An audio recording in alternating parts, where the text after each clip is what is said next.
Live mula sa TV5 Media Center Reliance. Kasama ang buong puwersa ng News 5. Ito ang 28th KBP Golden Dove Awards at 13th Makatao Awards Best TV Newscast. Frontline Pilipinas! Ito ang isa pang eksklusibo. Binatilyong pasaway umano sa curfew, kinuwelyuhan ng tanod. Sa News 5 Mindanao, 7 taong gulang na bata, patay matapos paluin ng 2x2 nang dahil lang sa panunungkit ng mangga. Ito na ang hinihintay nating good news. Hanggang 6 pesos na rollback sa diesel, asahan sa susunod na linggo. At eto na nga, Janela Salvador, Certified Hot Mama sa Coron kasama si Clea Pineda. Eto pa nga, Inigo Pascual at iba pang cast ng The Good Doctor, todo paghahanda na para sa upcoming Kapatid series. Dabber Cat si Ryan Agoncillo, back to acting era after 20 years.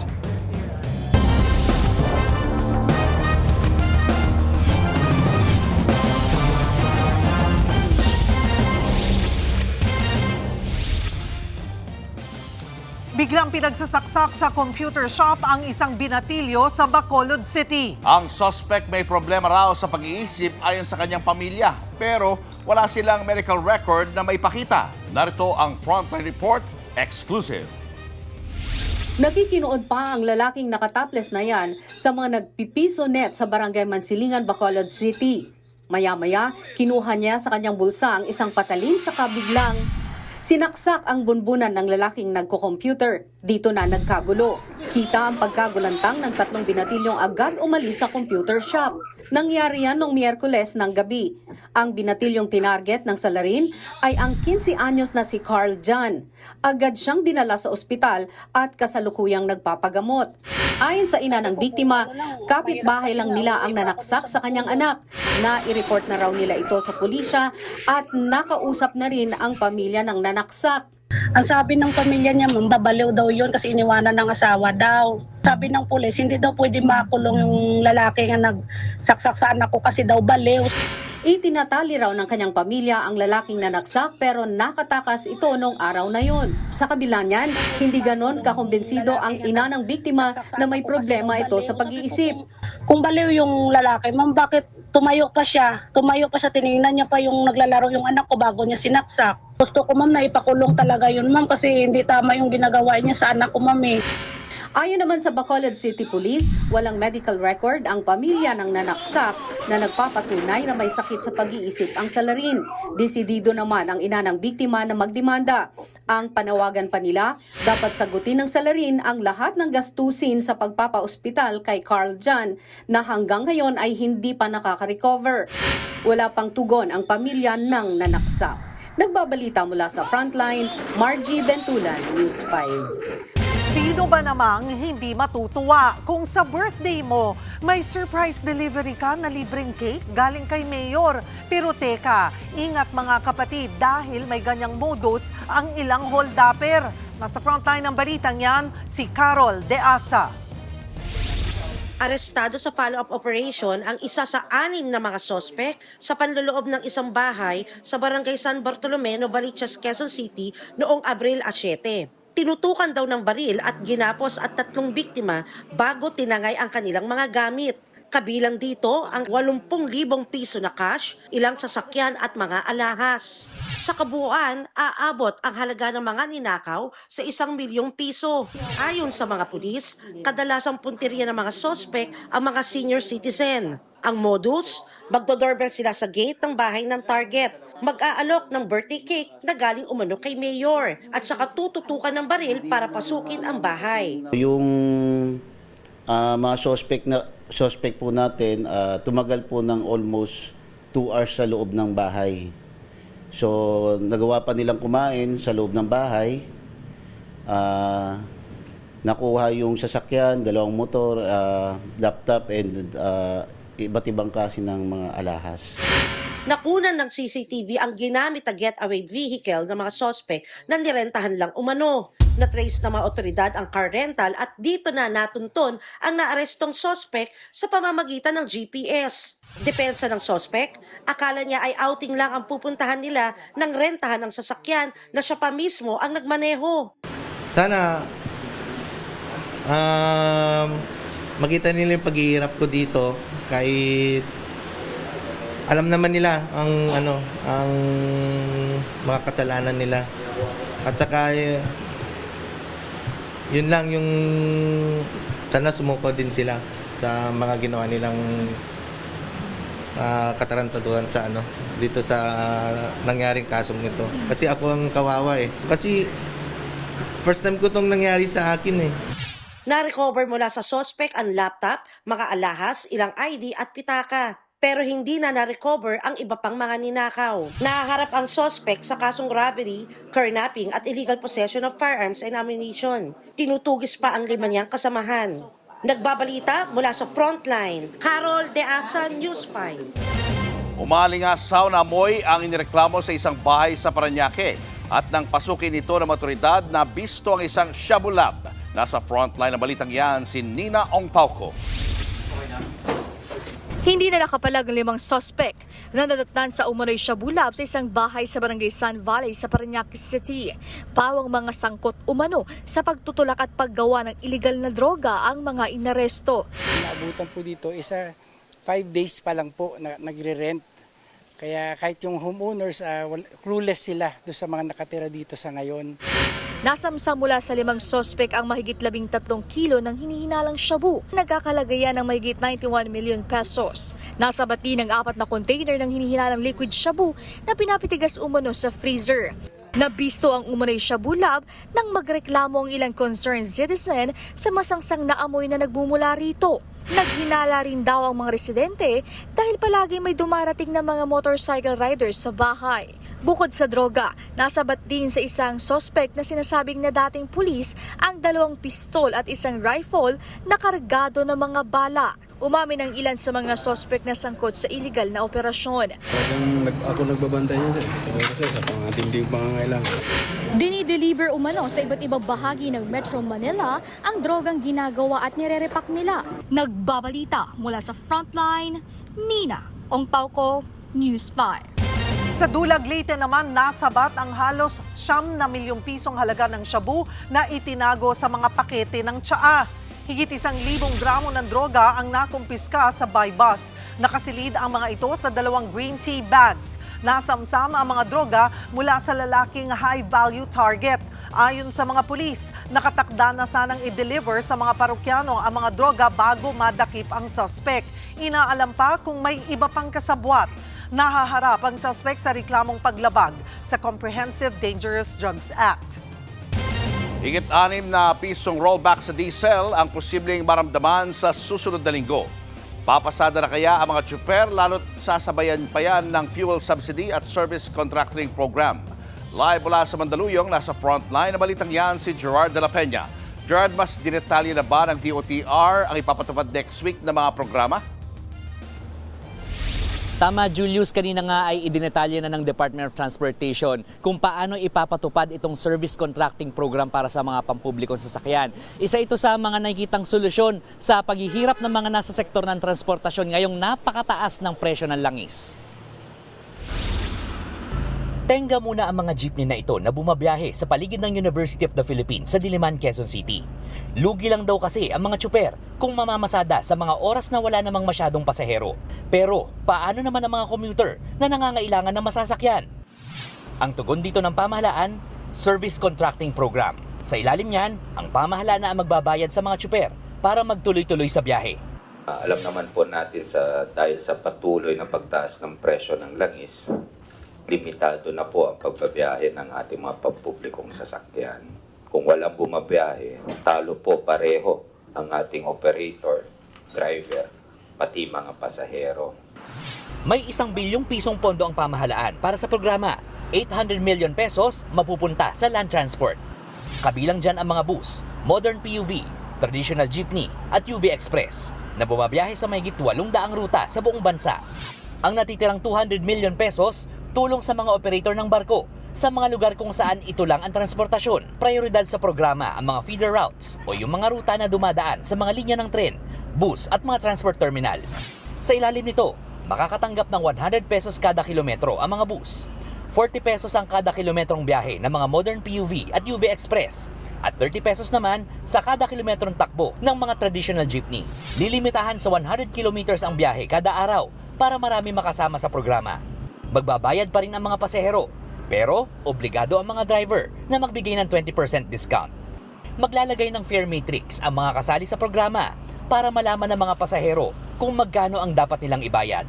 Dahil sa programa, posibleng makapag-uwi ang bawat tsuper ng humigit kumulang 1,000 piso kada araw. Gagamit daw ng GPS para ma-monitor kung talagang pumapasada ang mga tsuper. Habang wala pang GPS ang mga traditional jeepney, tutulong daw sa pagmamonitor ang LTO, LTFRB, Coast Guard at MMDA. Mas maganda po na may GPS kayo kasi una-una, mas mapapabilis po ang ating pagbabayad ng inyong service contracting program, no? Pangalawa, iwas po tayo sa korupsyon.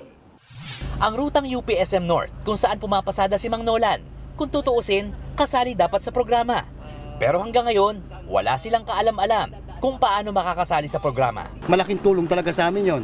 Pero sa awa ng Diyos ngayon, hindi na alam namin kung saan kami pupunta, kung paano kami makakasali ron. Ayon naman si LTFRB, bukas ay ilalabas nila ang listahan ng mga ruta at ang mga form na isusumite ng mga driver at operator para makasali sa programa. Samantala, posible pa rin ang rollback sa petrolyo sa susunod na linggo kung pagbabasehan ng Mean of Platts Singapore Trading.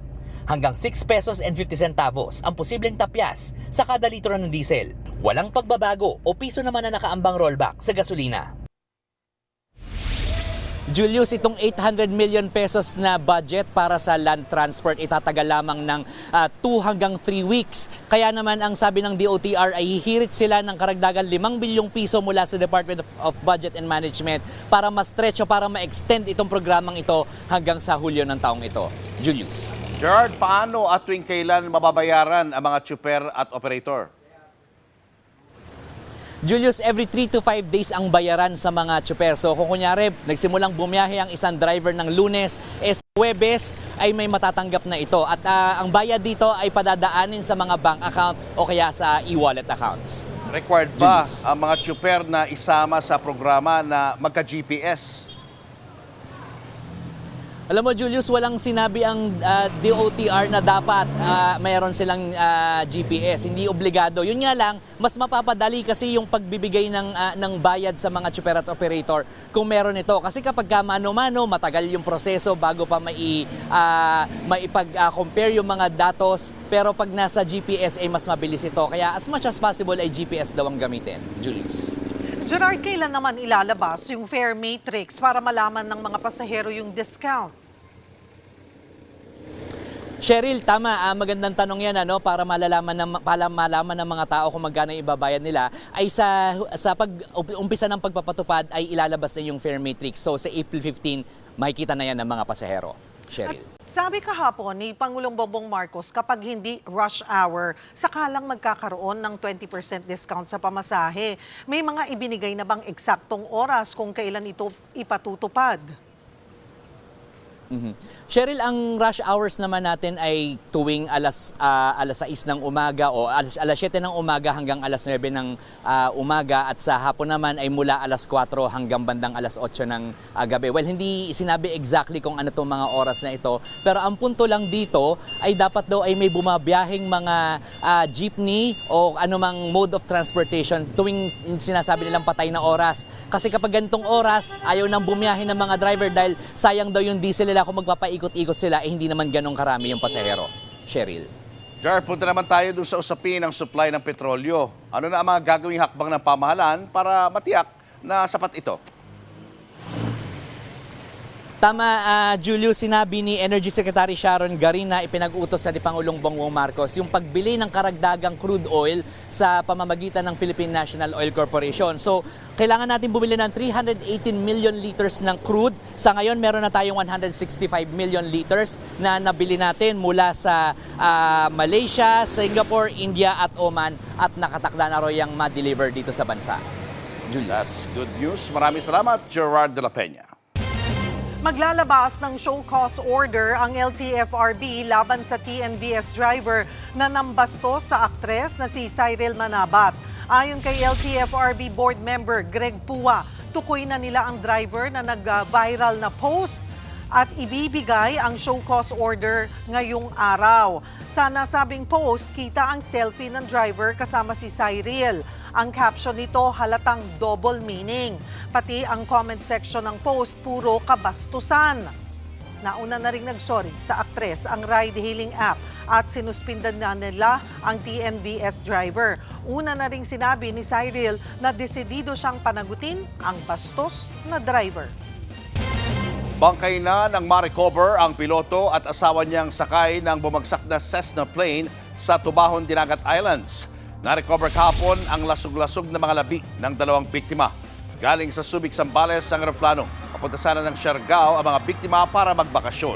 Pahirapan sa paghanap sa kanila dahil lumubog sa lupa ang eroplano sa lakas ng pagkakabagsak. Inaalam pa ang sanhi ng plane crash. Kinwelyuhan at winasiwas ng isang tanod ang dinampot nilang binatilyo na lumabag sa curfew sa Taguig. Depensa ng tanod, siya raw ang unang sinuntok at minura. Pero pinasinungalingan yan ng isang residente. Nasa frontline ng balitang yan, si News 5 Mr. Exclusive, Gary De Leon. Gigil na gigil ang barangay tanod na yan at pinatulan ang 17 anyos na si Terdy na lumabag sa curfew sa barangay North Signal sa Taguig. Nagkasigawan din. Kinwelyuhan at winasiwas pa ang binatilyo. Napahawak sa bakod si Terdy at tila may sinabi siya na ikinainis ng tanod. Ayaw paawat ng tanod kahit sinabihan na siya ng mga residente. Nangyari yan nitong Lunes, April 6. Sa araw din yan, inanunsyo ng DILG ang nationwide curfew sa mga menor de edad. Pero bago pa yan, ay meron na ring umiiral na curfew sa Taguig. Base sa salaysay ng nanakit na tanod, minura at sinuntok daw siya ni Terdy, kaya uminit ang kanyang ulo. Pero pinasinungalingan niya ng isa sa mga residente. Umpisa pa lang daw kasi ay mukhang bad trip na talaga ang tanod at ibinunto niya ito sa binatilyo. Di naman nagmumura si Third. Sinabi niya, minumura daw, sabay bigla niya na lang ginanon, sabay binangga-bangga niya na po dyan sa may gate. Sabay, yun nandito na po sila, sinuntok niya po si Thirdy. Pero wala po sinusuntok si Third kasi sabi ng barangay, sinuntok daw siya. Pero wala po nanununtok sa kanya. Sabay, inunahan niya na po yung bata.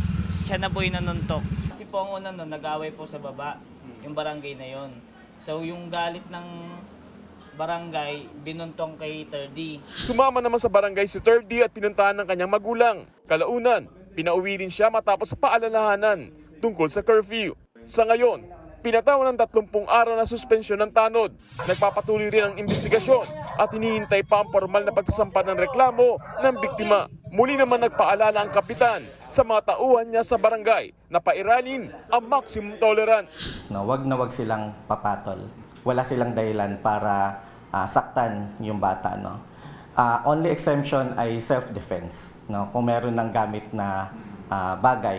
Ipinarating ng News 5 kay Interior Secretary John Vic Remulla ang insidente at nangako ang kalihim na paiimbestigahan ito lalo na kung mayroong pag-abuso. Nagbabalita mula sa Frontline, Gary De Leon, News 5. Buong lakas na sinapak ng isang lalaki ang 5 taong gulang na bata sa Caloocan. Aktual na pananakit nasa pool sa CCTV. Ayon sa nanay ng nanuntok, posible raw na ginaya lang ng kanyang anak ang mga napapanood niya sa online games. Nasa frontline ng balitang yan si Mobile Journal Alexis Ebwe, exclusive. Sa kuha ng CCTV sa Barangay 120 sa Caloocan kahapon, nakatambay sa eskinita sa tapat ng tindahan ang mga batang yan. Dumaan ang nakatopless na lalaki nang biglang bumuelo at sinapak ang isang bata. Sa lakas ng suntok, nasubsob ang mukha ng biktima sa patulis na bahagi ng hagdan. Agad tumayo ang bata, saka kumaripas ang takbo kasama ang iba pang bata. Umalis din ang nanuntok na parang walang nangyari. Nagtamo ng mga galo sa muka at pasa sa braso ang bata. Pinuntahan ng News 5 ang iskinita sa video. Dito namin nahanap ang nanay ng bata na si Jonah Pahid. Labis ang galit niya noong makausap namin siya. Nasa trabaho raw ito nang malaman ang nangyari sa anak. Ang pinsan pa raw ng bata ang nagsabi sa kanya ng pananakit. Dahil takot magsumbong ang kanyang anak. Nung nakita ko po yung nangyari sa anak ko, sakit po sa dibdib.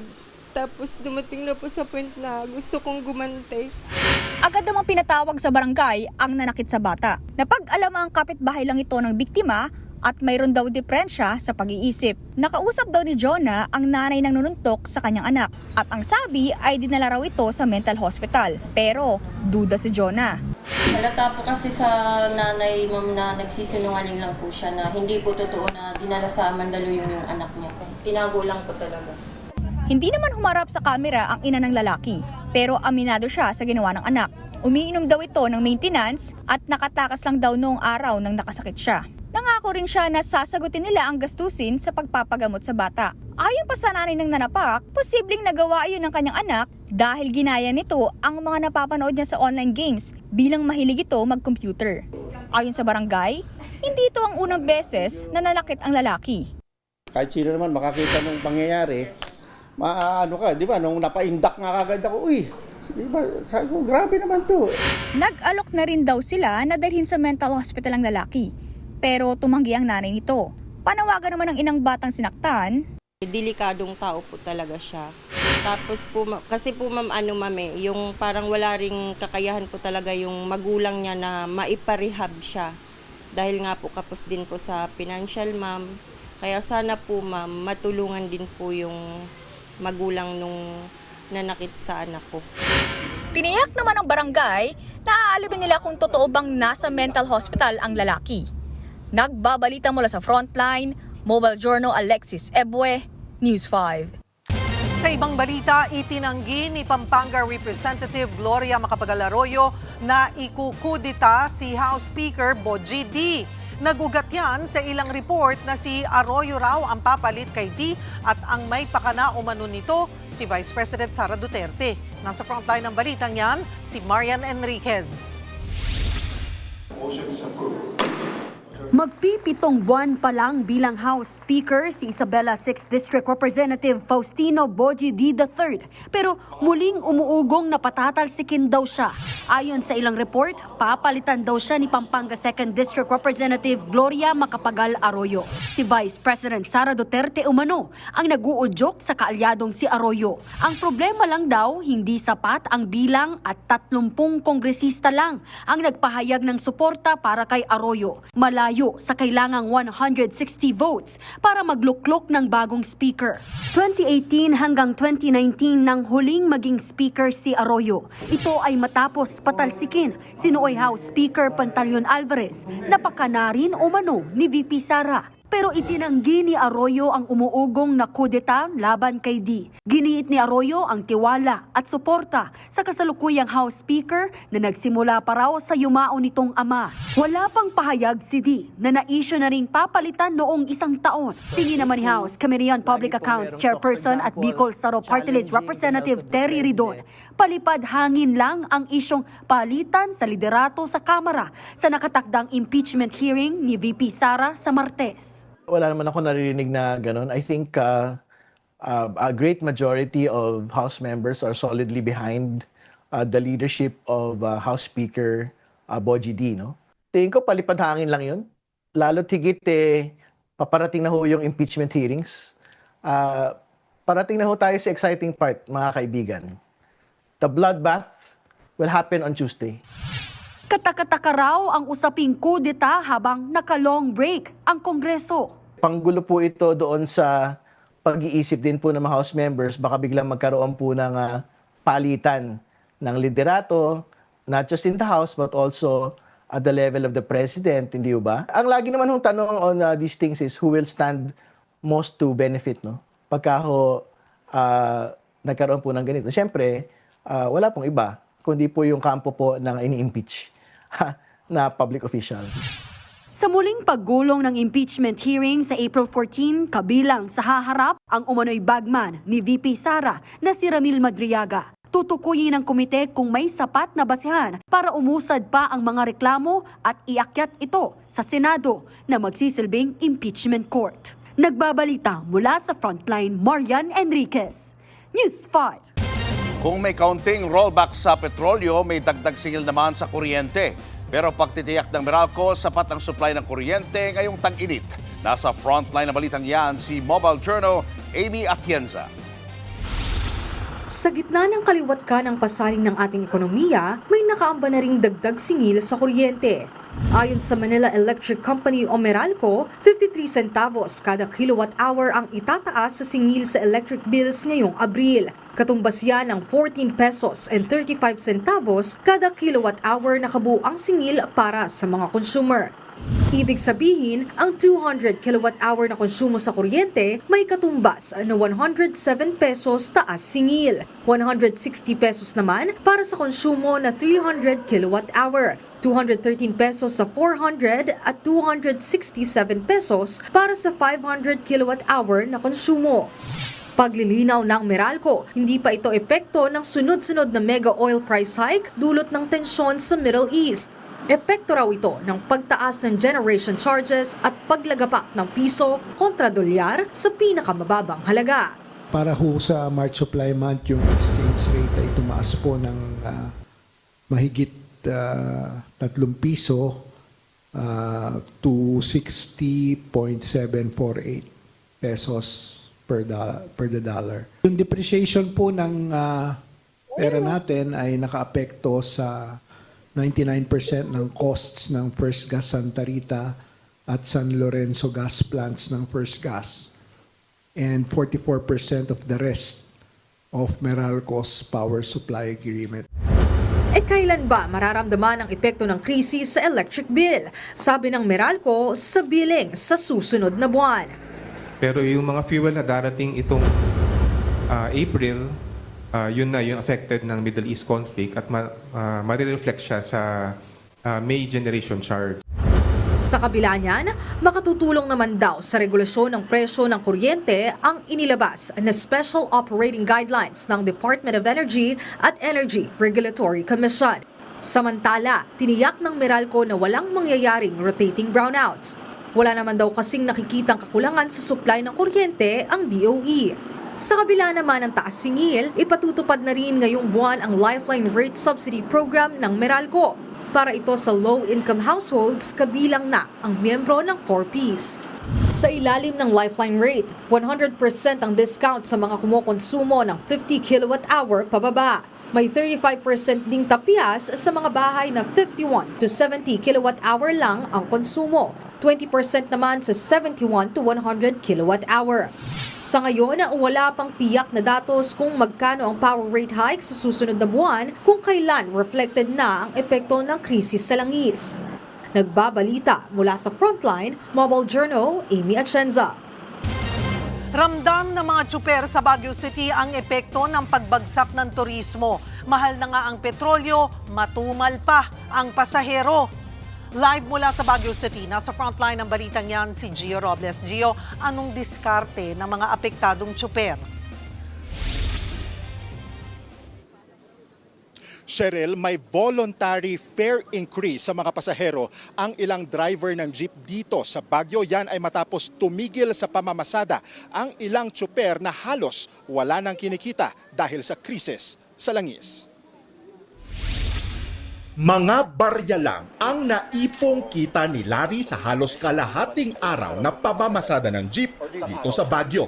Kapansin-pansin daw na kumonte ang mga pasahero sa City of Pines. Kaya paano na raw sila ngayong halos napupunta na lang sa krudo ang kanilang kita. Anya, wala naman siyang magawa dahil gutom ang kanilang aabutin kung titigil din siya sa pamamasada. Just na, siyempre, wala rin. Pag hindi ka nagbiyahe, di wala rin. Wala rin kikitain. Kwento naman ni Joseph na driver naman ng isang modern jeep, halos abonado pa sila ngayon dahil sa pagtaas ng presyo sa petrolyo. Naglalaro sa 150 pesos hanggang sa higit 160 pesos ang presyo ng diesel sa ilang gasolinahan dito sa Baguio. Nagpapasalamat naman daw sina Joseph sa ayuda mula sa gobyerno, pero aminado siya na hindi yan sapat dahil pansamantala lang daw ito. Dahil sa maliit na kita, problemado ang mga driver ng modern jeep kung paano nila mababayaran ang malaking buwanang amortization sa kanilang mga unit na umaabot sa 40,000 pesos. Nakapagtataka lang, parang bakit ang tagal naman yung response ng DOTR Central. Ano ba yung konkreto na ibibigay? Kasi hindi lang lang tayo umaasa sa ayuda. Ramdam ng mga tsuper ang epekto sa turismo ng krisis sa langis. Bukod sa nabawasan daw ang mga residente ng Baguio na sumasakay ng jeep, kumonti rin ang mga turista sa lungsod. Kaya malaking na rin yung pagkawalan ng mga turista. Yun pa ang dagdag pasahero namin. Ayon sa Baguio City Local Government, bumaba sa 50% ang kanilang tourist arrivals. Pati mga hotel at restaurant dito apektado rin. Halos 30% din ang ibinaba ng kanilang bookings dahil sa wala na halos kinikita ang mga tsuper na pilitan ng tumigil sa pamamasada ang ilan. Panawagan ng ilang grupo ang pagkakaroon ng voluntary fare increase. Ibig sabihin, kung kaya naman ng mga commuter, pwede nilang dagdagan ang ibinabayad na pamasahe bilang tulong sa mga tsuper. Dininig sa isang public consultation ang hinaing ng ilang namamasada. Kaya ganun ang nangyari, sir, na medyo pinadagdag ng konti yung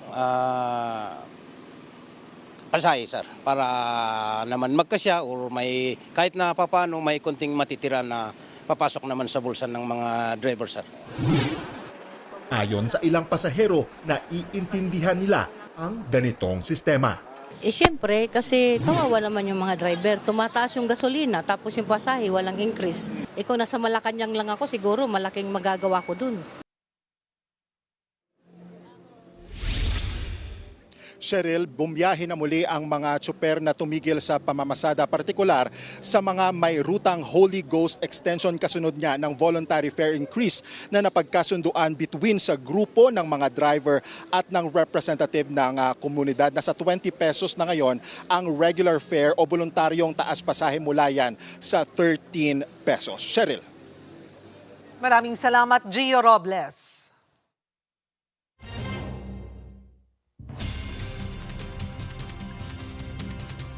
Weather update tayo mga kapatid. Patuloy pong lumalakas itong binabantayan nating bagyo sa labas ng ating Philippine Area of Responsibility.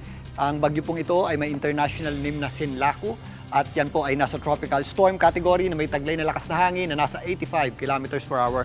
Malapit sa kanyang gitna at kung minsan may mga pagbugsong umabot sa 105 km per hour. Ito po ay napakalayo pa rin po sa ating bansa at huli pong namataan ng pag-asa sa layong 2,730 kilometers east o silangang bahagi ng northeastern Mindanao. Ito sa ngayon ay mabagal na kumikilos pero yan po ay unti-unting lalapit sa ating boundary line sa mga susunod na araw. Pero ang medyo magandang good news or ang ating good news dyan po ay umaakyat po itong binabantayan nating sama ng panahon at may possibility po yung pumasok sa loob ng ating Philippine Area of Responsibility as early as Thursday pero sa ngayon medyo tumataas po ang tsansa niya na makiraan lamang dito sa gilid ng ating boundary line. So nagkakaroon po yan ng tsansang hindi na pumasok sa loob ng ating Philippine Area of Responsibility.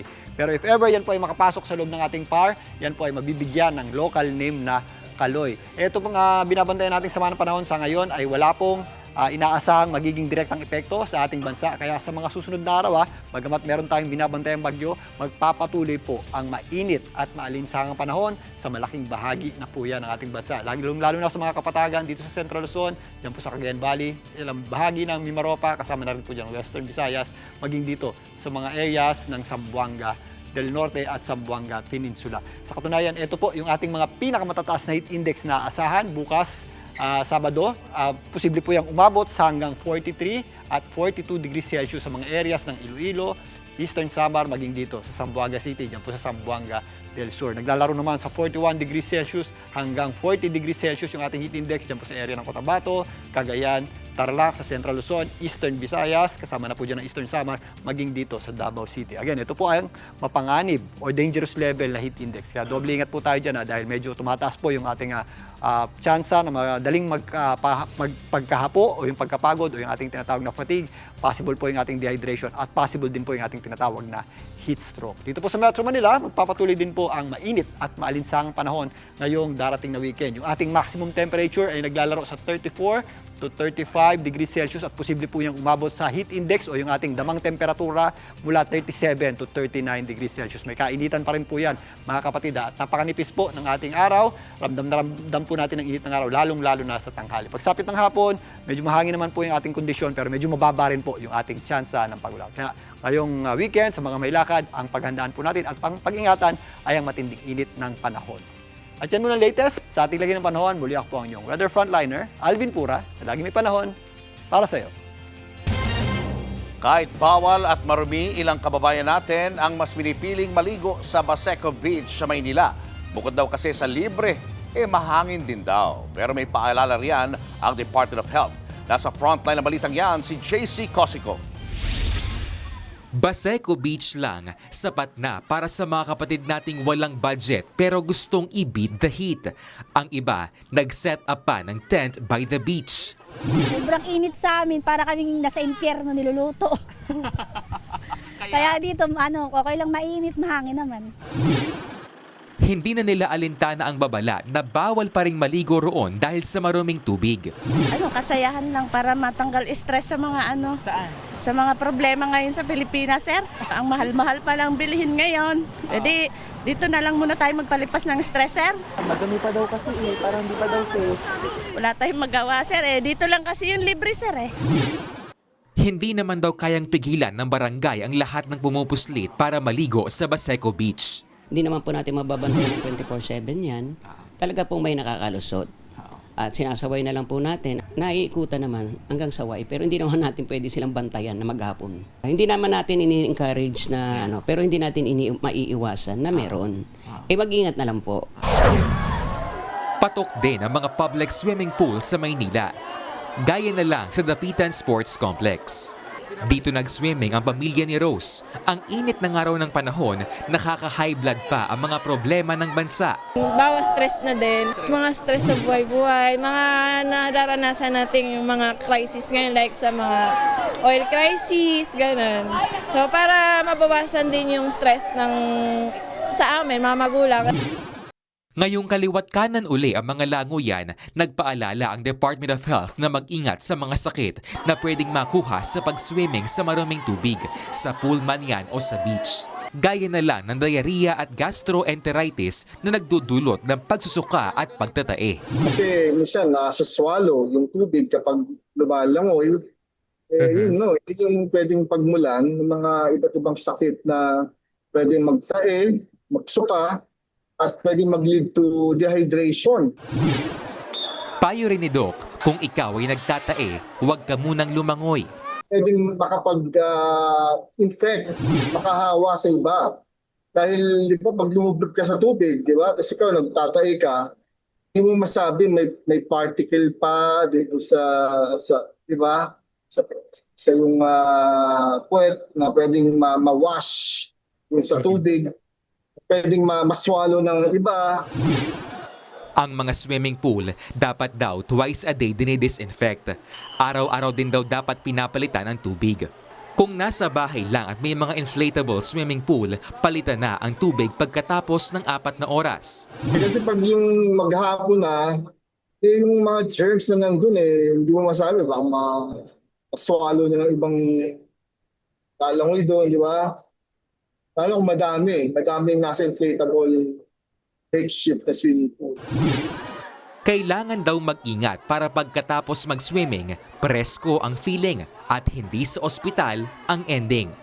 Nagbabalita mula sa Frontline, JC Cosico, News 5. Inulan ang day 1 ng 3-day kickoff concert ng Arirang World Tour ng BTS sa Goyang Stadium sa South Korea.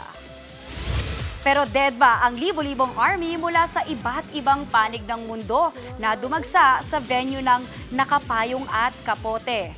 Hindi sila nagpatinag sa ulan, makita lang ang comeback ng BTS na halos 4 na taon nilang hinintay. Hindi naman syempre nabigo ang fans sa top-notch performance ng grupo ng kanilang mga bagong kanta at ilang BTS classics. Higit 80 shows pa ang gagawin ng Bangtan Boys sa US, Latin America, Europe, Canada at Asia. Kabilang dyan ang Pilipinas na last stop ng tour sa March 13 at 14, 2027.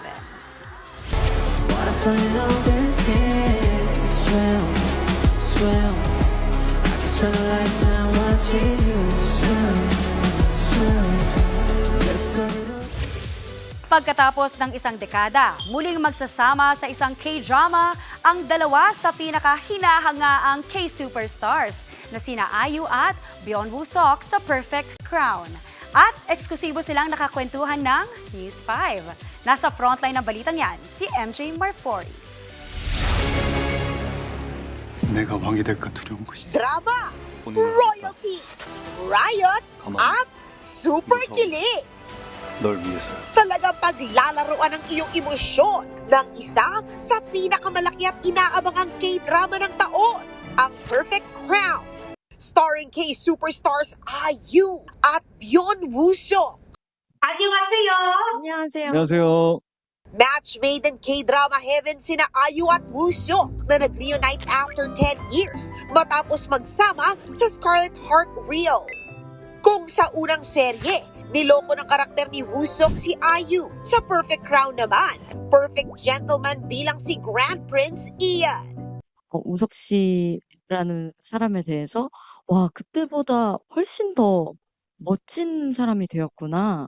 라는 게 외적으로도 내적으로도 그게 느껴져서 전 몰입하기가 훨씬 저에겐 좀 이게 용이한 부분이었습니다. 너무 이안 대군 그 자체의 멋짐을 우석 씨가 표현을 해주셔서 그게 저는 좋았습니다. Hugot naman si Woo Seok dahil sa walang kupas na ganda ni IU. 아, 지은 씨 너무너무 아름답다. 그리고 사랑스럽다. 라는 생각을 하면서 촬영하게 되었고, 그러다 보니까 희주에 대한 마음도 더 많이 생겼던 것 같아요. Gaganap bilang si Song Wi-ju si IU, isang CEO na sa ngalan ng ambisyon ay magpo-propose ng kasal kay Grand Prince Ian. 거기에다가 어떤 진지함과 로맨스까지 있어서 좀 시청자분들이 보시기에 좀 부족한 부분이 거의 없지 않을까. 여러 방면의 재미를 다 채워주는 작품이 아닐까라고 생각을 합니다. Mapapanood ang Perfect Crown ngayong araw sa Disney+. Nagbabalita mula sa Frontline. MJ Marfori, News 5. Susunod! Pamamaril sa isang tricycle driver habang namamasada sa pool sa CCTV. At Project Loki star Dylan Menor nakipagkulitan sa Dabar Cats. Abangan ang lahat ng yan sa pagbabalik ng Frontline Pilipinas.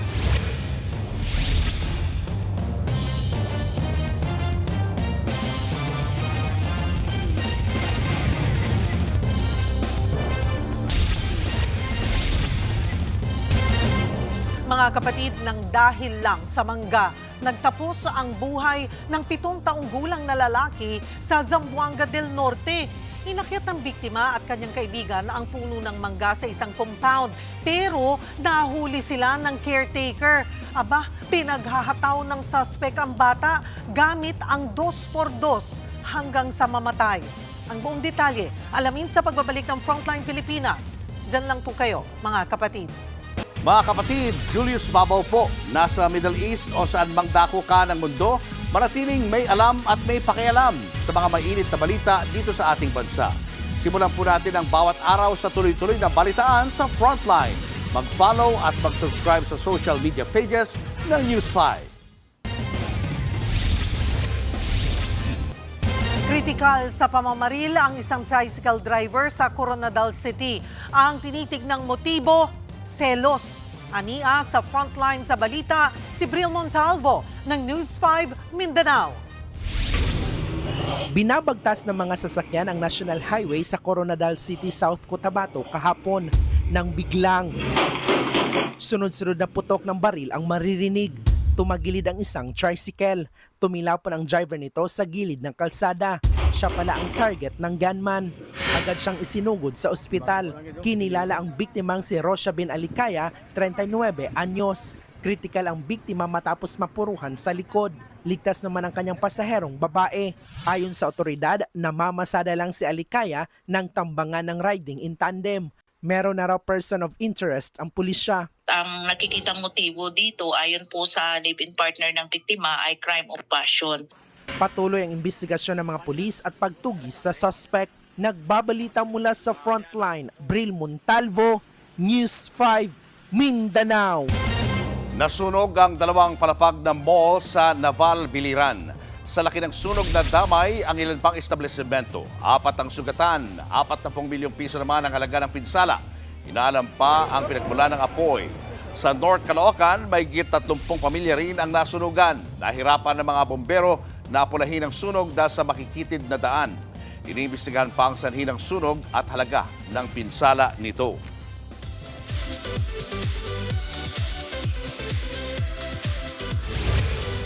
In his Clark University uniform, binisita ni Project Low-Key star Dylan Menor ang Dabber Cats.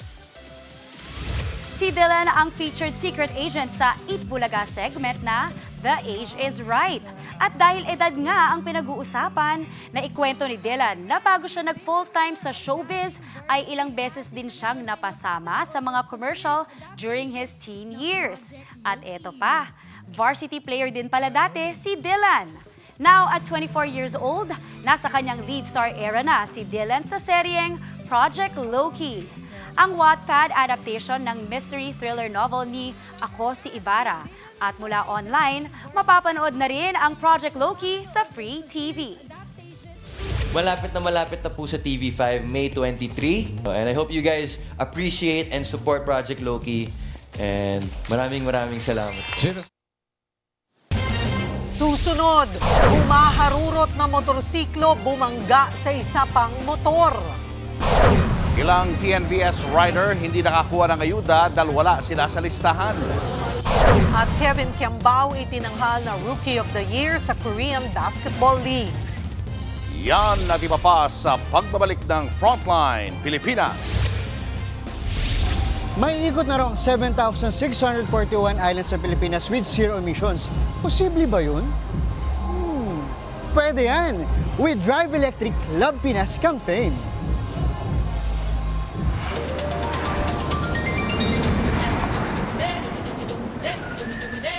Over 3,500 kilometers, 107 cities and municipalities. One sustainable electrified journey from Pagudpud to General Santos City.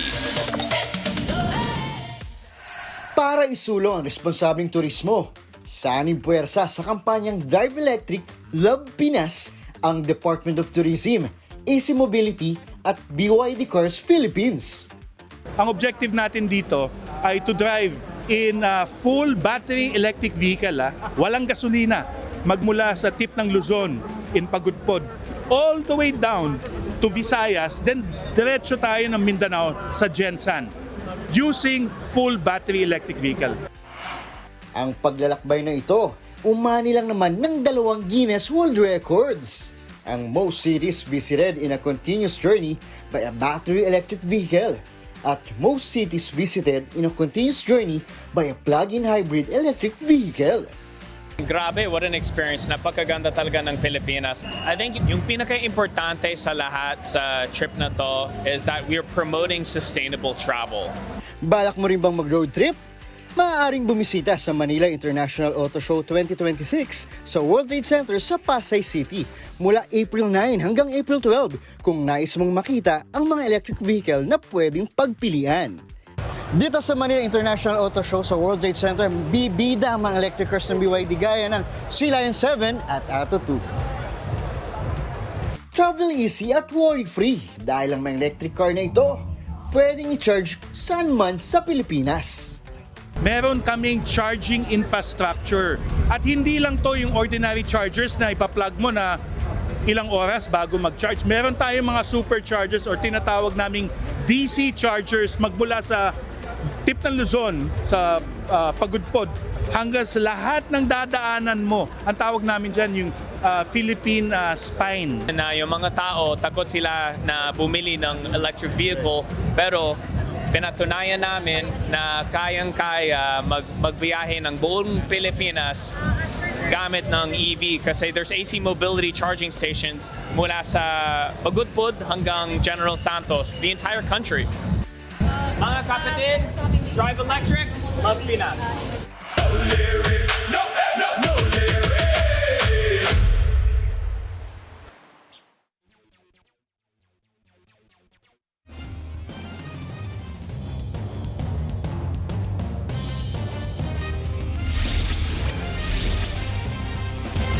Mga kapatid, paulit-ulit na lang ang problema sa bigayan ng mga ayuda at ang mga pangalan ng mga driver na wala sa listahan. Ang hassle niyan, lalo't sa pumipila ang mga tsuper kahit sila ay mga gutom na at pagod at nasa initan. Ang buong detalye alamin sa pagbabalik ng Frontline Pilipinas, kaya dyan lang kayo mga kapatid. Mga kapatid, Julius Babaw po. Nasa Middle East o sa amang dako ka ng mundo, manatiling may alam at may pakialam sa mga mainit na balita dito sa ating bansa. Simulan po natin ang bawat araw sa tuloy-tuloy na balitaan sa Frontline. Mag-follow at mag-subscribe sa social media pages ng News 5.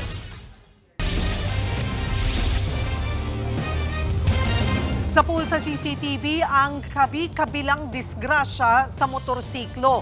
Sa Cebu City, bumangga sa isa pang motorsiklo ang isang humaharurot na rider. Naasa frontlining balita si John Naroa ng News 5 Visayas. Madaling araw at napakaluwag sa highway na yan sa Barangay Capitol site sa Cebu City. Pero meron pa ring nagkabanggaan. Lumagapak sa kalsada ang mga sakay ng motor. Kita pa ngang natanggal ang helmet ng isa. Ang angkas ng nakabanggang rider nahirapang makabangon. To the rescue naman ang mga nakakita sa aksidente. Isinugod sa ospital ang 3 sugatan at ngayon nasa maayos naman ang kalagayan. Ayon sa barangay na nakakasakop sa pinangyarihan ng disgrasya, madulas daw talaga sa bahagi na iyon ng highway. Idagdag pa ang matulid na takbo ng nakabanggang motor. Nauwi naman yan sa areglo. Maluwag din dito sa Sergio Osmeña Avenue sa Barangay Tejero sa Cebu City pa rin. Sa video, kitang dahan-dahang kakaliwa ang mga motorsiklong yan nang biglang umiksena ang isa pang motor na tila atat kumaliwa. Nauwi yan sa banggaan. Bumagsak sa kalsada ang 2 rider. Pareho silang nasugatan. Sa huli, nagkaayos din ang magkabilang panig. Nagbabalita mula sa Frontline, John Naroa, News 5. Visayas! Pera na naging bato pa. Dismayado ang ilang motorcycle taxi riders na hindi nabigyan ng ayuda. Ang dahilan, wala raw sila sa listahan. Nasa frontline na balitang yan si Mobile Journal Arles de los Santos. Tirik ang araw pero hindi yan alintana ng motor taxi rider sa ikatlong araw ng pamamahagi ng ayuda dito sa TLC Concert Ground sa Taguig City. Isa na dyan si Rama na galing pa sa pamamasada kaninang madaling araw. Isinama niya na ang 3 anak sa pagkuha ng ayuda dahil walang mag-aalaga. Nasa trabaho pa kasi ang kanyang asawa. Aniya, sa 8 taon niya bilang MC taxi rider, ngayon lang daw niya naranasan ang ganito kamahal na presyo ng petrolyo. Okay naman sir, lumit lang po yung kita namin kasi mahal ng gas tapos yung pumasahe, ganun pa rin, walang nagbago. Ang kanyang pangamba na kung patuloy tataas ang presyo ng kada litro ng petrolyo ay baka tumigil na lang siya sa pamamasada at mag full-time husband na lamang. Ayun no, wala na, maginto na tayo, wala nang kitain doon. Dapat sir, babaan din ng kita ng kumpanya yung para yung sa biker yung mga rider, sakto yung kita nila. Habang ang single parent na si Lani napapikit na lang nang malamang wala sa listahan ang kanyang pangalan kahit nagsumite na siya ng form at requirement sa kanyang transport company noong Marso. Kaya dismayado siya. Pera na sana, naging bato pa.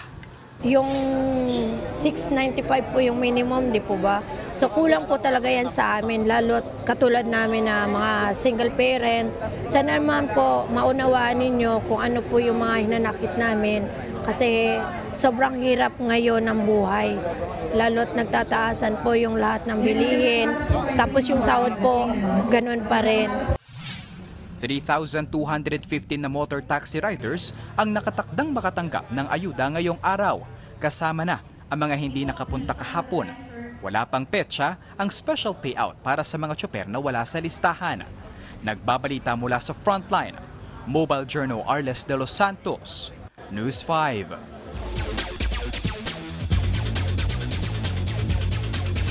May tsansa na namang mag-uwi ng medalya si gymnastics rising star Carl Eldrew Yulo.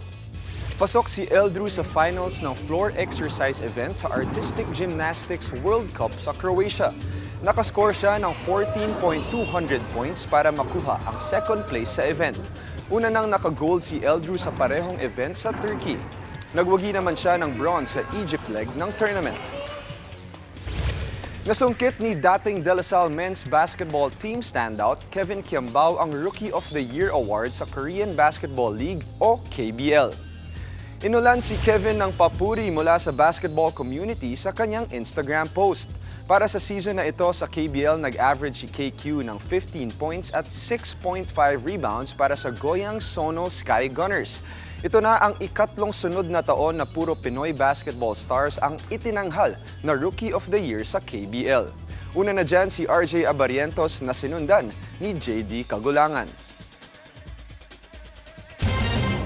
Susunod sa Pulsa CCTV, karinderya sa Cebu City, nasa lisihan ng mga astang customer. At militar ng Amerika balak magpatayo ng bodega ng langis sa Mindanao. Tutok lang mga kapatid, magbabalik pa ang Frontline Pilipinas.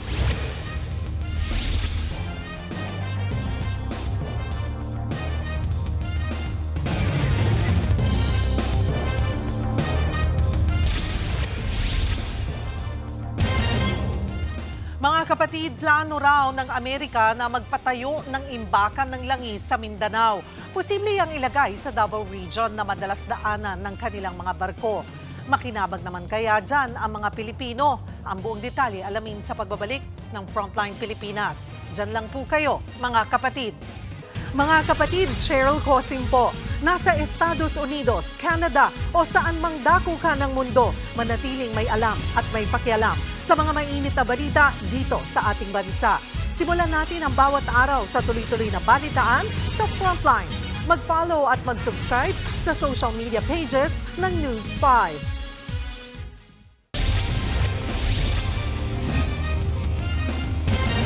Plano raw ng Amerika na magpatayo ng imbakan ng langis sa Mindanao. Pero may pakinabang naman kaya rito ang mga Pilipino. Nasa Frontline ang balitang yan si Brian Castillo. Sa pinakatimog silangang bahagi ng Pilipinas, kapansin-pansin sa mapa ang Davao Gulf na pinalilibutan ng 5 probinsya ng Davao. Dito raw karaniwang dumaraan ang mga pwersang pandagat ng Amerika, kabilang na ang kanilang mga barkong pandigma. Kaya ang US military, pinaplanong magtayo dito ng bagong fuel depot pagsapit ng 2028. Bahagi raw ito ng pagpapalawak ng kanilang mga pasilidad sa Indo-Pacific region. Batay sa report ng US Naval Institute, nagsimula ng maghanap ng contractors ang US Defense Logistics Agency sa pagtatayo ng Defense Fuel Support Point sa Davao Region. Ito raw ang magsisilbing imbakan ng langis at lubricants na magagamit sa mga operasyon ng US military sa rehiyon.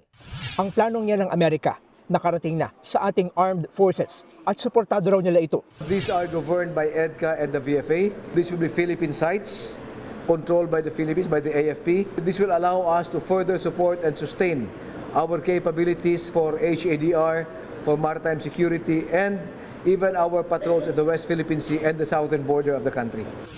Pagtitiyak ng AFP, hindi naman daw magiging target ang naturang fuel depot ng mga atake mula sa mga bansang kalaban ng Amerika. The greater risk to our security is the lack of a credible deterrence. These facilities will help allow the AFP to perform and to sustain its operations. Naniniwala naman ang isang eksperto na malaki ang maitutulong ng fuel depot. Hindi lang sa usapin ng seguridad, ngunit maging sa ekonomiya at supply ng langis sa bansa. It's kind of far from China, from the South China Sea. That's why it will be very useful for them. The United States has a strategic purpose for that, but we could ask the United States if we need it. So I see this as a very positive development.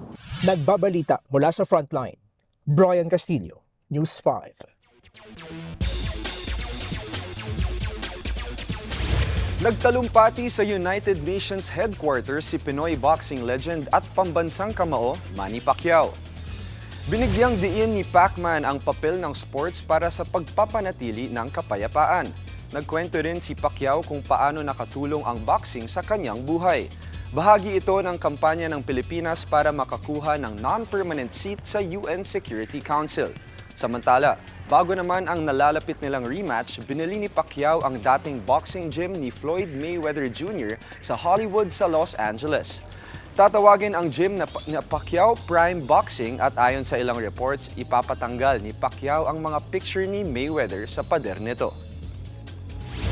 Pinalawig ng Signal at University Athletic Association of the Philippines o UAAP ang kanilang broadcast partnership ng 5 taon o hanggang season 93. Ibig sabihin, patuloy na mapapanood sa mga channel ng Signal ang exciting games ng UAAP. Gagamit daw ng makabagong teknolohiya ang Signal para mapaganda pa ang viewing experience ng fans. Present sa contract signing sa Meralco Executive Boardroom sina MediaQuest Holdings Incorporated, Chairman Manny V. Pangilinan at President and CEO Ricky Vargas. Gayon din sina UAAP Season 88 Chairman Reverend Father Richard Ang at UAAP Executive Director Attorney Rebo Sagisag. We're very glad and privileged to extend our coverage of UAAP. We promise to improve the coverage of the sports, of the various sports that fall under the wing of the association. Yan muna ang latest sa Frontline ng Sports. Ako po si Diego Dario. Susunod, House sa Amerika, sinadya raw sunugin ang empleyadong nakukulangan sa sweldo. At bigating stars tampok sa upcoming Pinoy adaptation ng hit series na The Good Doctor, mapapanood dito sa TV5. Tutok lang mga kapatid, magbabalik pa ang Frontline Pilipinas.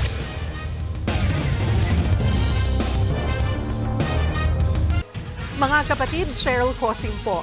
Nasa Estados Unidos, Canada o saan man dako ka ng mundo, manatiling may alam at may pakialam sa mga maiinit na balita dito sa ating bansa. Simulan natin ang bawat araw sa tuloy-tuloy na balitaan sa Frontline. Mag-follow at mag-subscribe sa social media pages ng News 5.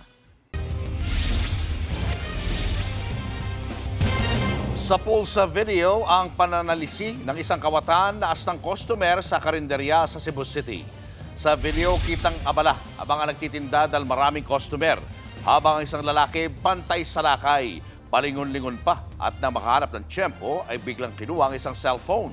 Ang masaklap pa, may nakaipit na 1,000 pesos sa case ng tinangay na cellphone. Tinutugis na ang salarin.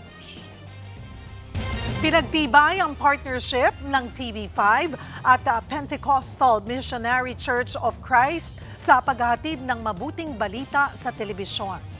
Sa pamamagitan niya ng programang Oras ng Katotohanan with Apostle Jonathan Ferriol. Pinangunahan ni na TV5 President and CEO Guido Zaballero, Bishop Samuel Ferriol, TV5 Chief Finance Officer Pierre Paul Buhay at Apostle Jonathan Ferriol ang renewal of contract na tatagal ng 3 taon.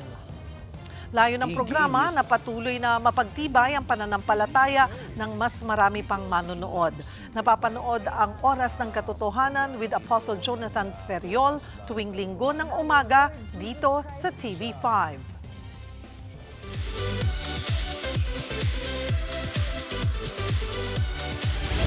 This summer is summering. Yan ang caption ng aktres na si Janela Salvador sa summer getaway nila ni Clea Pineda kasama ang kanyang anak. In a carousel of photos and videos, isinare ni Janela kung gaano nila na-enjoy ang kanilang adventure sa Coron, Palawan.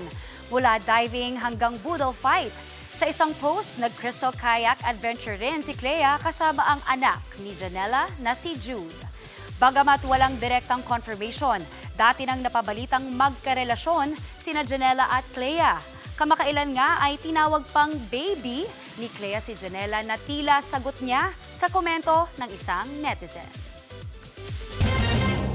Susunod, empleyadong nakulangan sa kanyang sweldo, sinunog ang warehouse kung saan siya nagtatrabaho.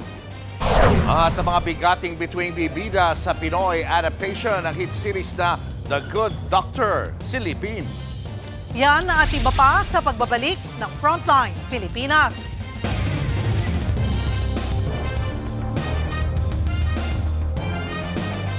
Mga kapatid, Julius Babaw po, nasa Middle East o saan mang dako ka ng mundo, manatiling may alam at may pakialam sa mga mainit na balita dito sa ating bansa. Simulan po natin ang bawat araw sa tuloy-tuloy na balitaan sa Frontline. Mag-follow at mag-subscribe sa social media pages ng News 5.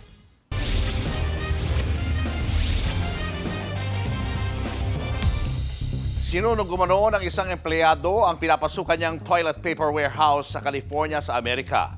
Kita sa video ang nangangalit na apoy na lumamon sa malaking bodega. Base sa ilang report, hindi raw masaya ang suspect sa kanyang sweldo, kaya niya nagawa ang krimen. Agad namang siyang naaresto at maharap sa reklamong arson. Wala namang nasaktan sa sunog.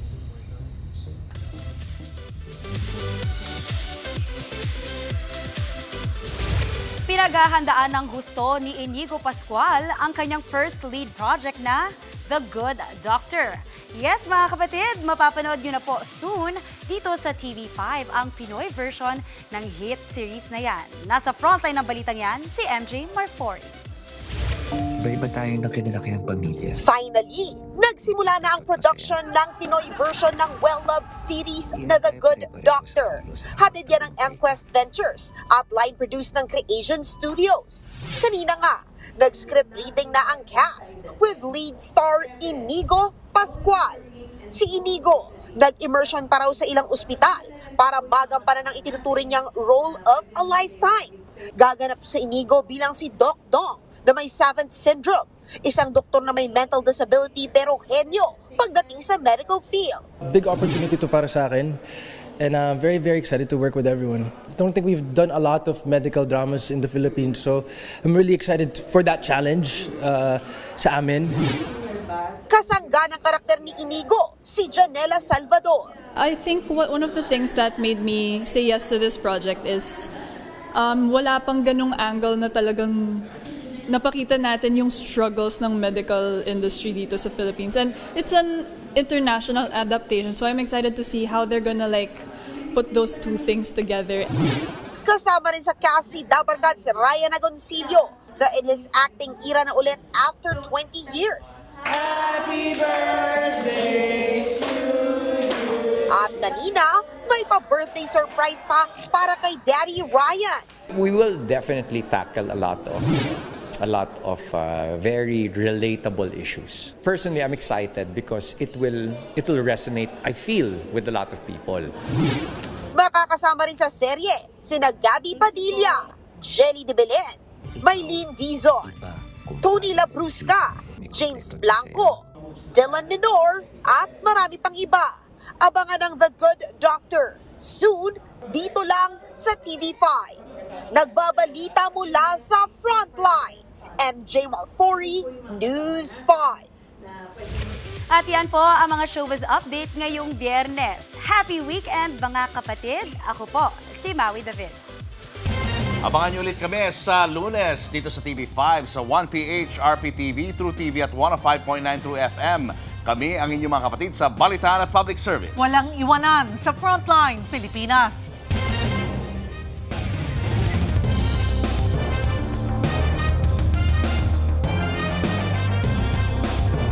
Mga kapatid, Cheryl Cosim po. Nasa Estados Unidos, Canada o saan mang dako ka ng mundo, manatiling may alam at may pakialam sa mga mainit na balita dito sa ating bansa. Simulan natin ang bawat araw sa tuloy-tuloy na balitaan sa Frontline. Mag-follow at mag-subscribe sa social media pages ng News 5.